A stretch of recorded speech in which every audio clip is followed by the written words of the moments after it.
A minha oração é para que você esteja muito bem em Cristo Jesus.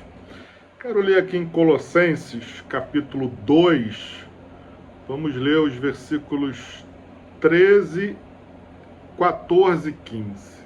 Tá? São 3 versículos, mas que são poderosos e certamente vai nos abençoar nesse tempo.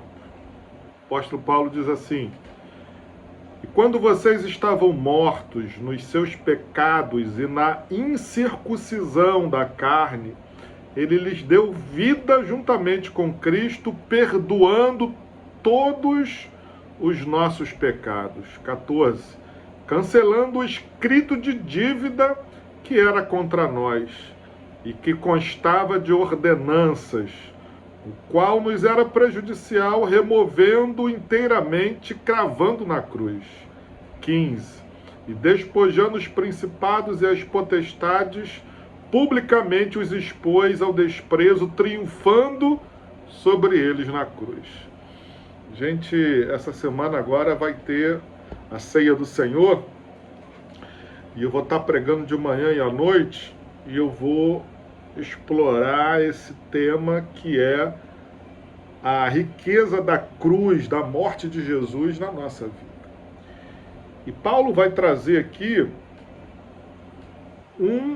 uma das coisas das quais Jesus nos libertou, que é o poder do pecado.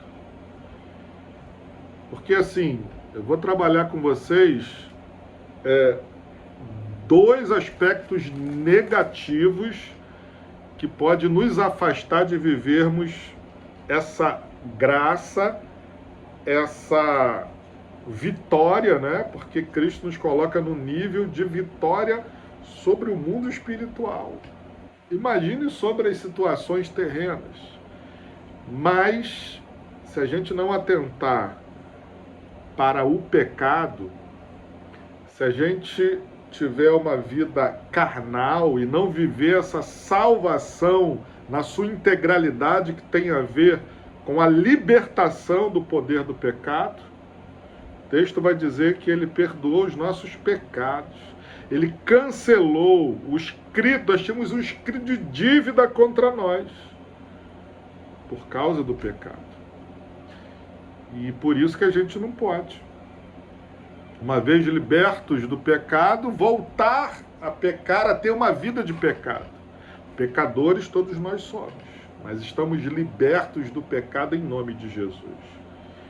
Então o pecado não pode de maneira nenhuma dominar a sua vida.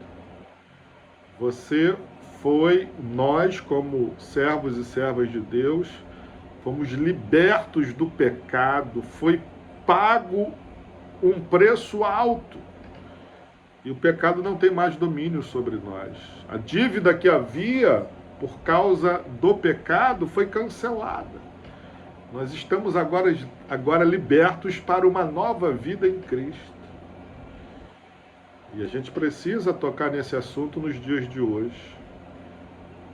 A gente observa que o padrão está muito raso.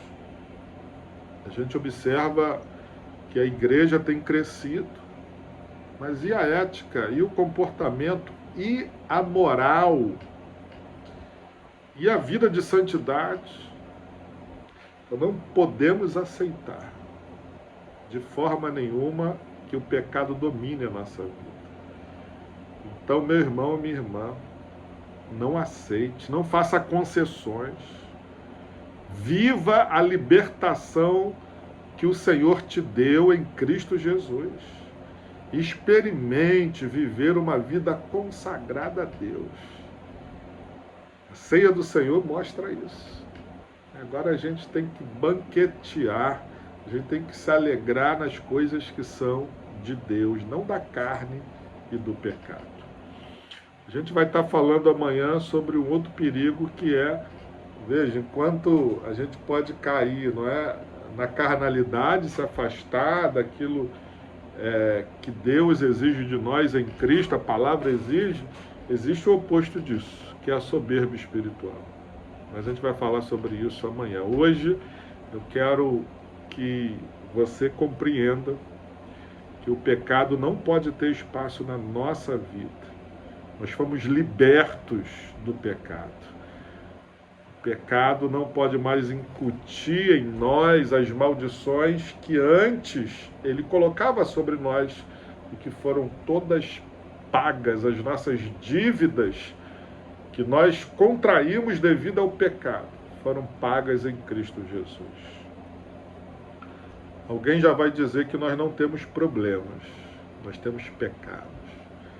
Porque o salário do pecado a gente sabe que é a morte, não só física, é a morte emocional.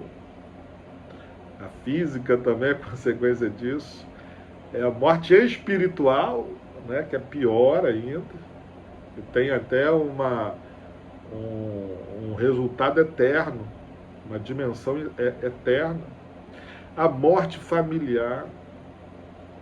Então, não permita que o pecado domine a sua vida. Você foi liberto do poder do pecado para viver novas realizações no Espírito em Cristo Jesus. É com essa palavra que eu quero profetizar um dia abençoado sobre a sua vida, em nome de Jesus. Amém, amém.